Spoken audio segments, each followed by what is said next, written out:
to activities that are impoverishing members. His Excellency Lokoyemi Sayedatiwa, Government of Ondo State, we thank them for their effort in bringing peace to the union, especially NURTW in Ondo State.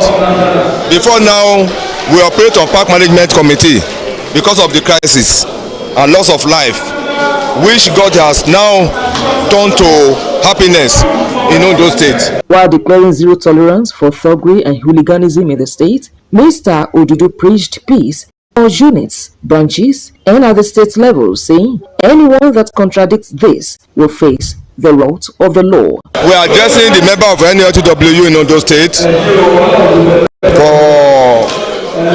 to being of a good conduct and to abide with the rules of the union, to make sure there's peace in Ondo State and at their various parks. We don't want any thuggery, hooliganism. We want everybody to cooperate with the government to move the state forward. Members appreciated the state government for lifting the ban on the activities of the union. Installation that they give it to the NURTW today now, we are all happy. We are all happy because this is what we have been fighting for. We want NURTW in Ondo State to be restored, and it has been restored.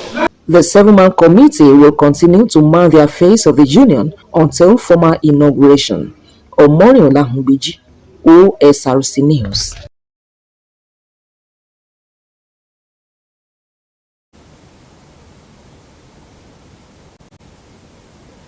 As part of efforts to combat information disorder in democratic governance, reported using fact-finding and freedom of information tools, the International Press Center Lagos has trained 40 journalists across the southwest states of Nigeria. The topic handled at the training include credible elections and good governance, fact-checking tools and techniques for combating information disorder in democratic governance reporting, professionalism and safety in election reporting, and the use of Freedom of Information Act to obtain information. In her opening remarks, Programs Officer Support to Democratic Governance in Nigeria, Melody Akinjiyan, while speaking of the objectives of the training, maintained that it will serve as a beacon of hope, illuminating the path towards a more informed, vigilant, and resilient media landscape. It talks about ethical conduct, talks about hate speech.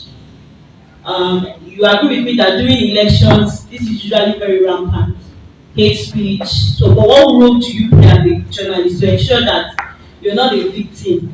IPC Executive Director Lanre Arogundade, who frowned at the emergency of information disorder, stressed the need for journalists to get the facts and accurate on electoral processes and share the fact-check all necessary information before publication. If journalism is better, society itself will be better. But we are not unmindful of the fact that we need an enabling environment for us to practice good journalism. So when we have trainings like this, we also use the opportunity to call on the professional bodies in the media, the Nigerian Union of Journalists, the Nigerian Guild of Editors.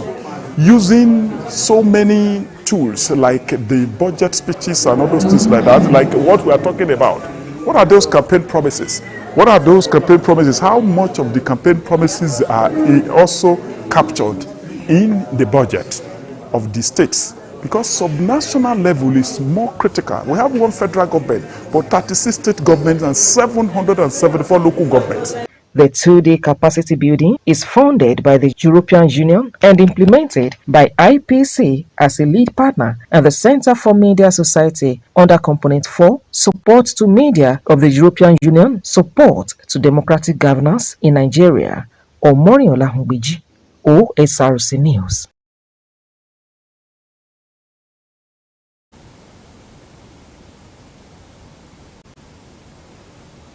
Now, Nigerians have called on government at all levels to set up an effective price control unit to monitor the prices of products, especially cement.